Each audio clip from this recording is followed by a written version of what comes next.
How many times in life have you looked at somebody else and you said, I want what they have? You know, whether it's their car, whether it's their family, whether it's a certain body trait that they have. You know, we all seem to want what we don't have. We want to be taller if we're short. We want to be thinner if we're bigger. We want to have a sports car. We want to have curly hair if we have straight hair. You know, it seems like we're never pleased with what we have, and so we go around comparing ourselves to everybody else and to everything that they have. And you know, I just want to let you know that that never makes you content.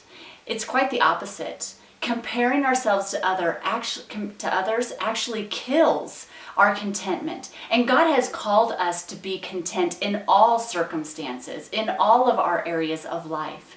The grass is not really greener on the other side. I really want to encourage you to start cultivating what God has given you. Start, really finding out who you are in God and start figuring out why God made you the way you are. You know, if God wanted you to have that family or to have that curly hair or to have that certain profession, then God would have given you the skills to have it. He would have given you that particular area of life. It wasn't meant for you. God has something for you specifically, and you need to start cultivating what He gave you. Contentment is not about circumstances. It's not about having certain things. It's about taking what God has given you and not comparing it to another person, but comparing it to the ideal picture that God has given you.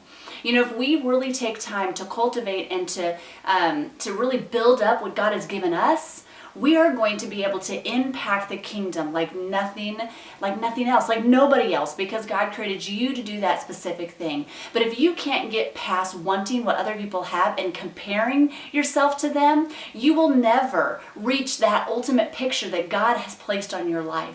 So stop comparing yourself, become content in who you are, who God made you to be, and start comparing yourself and living up to the expectations that God has placed on your life.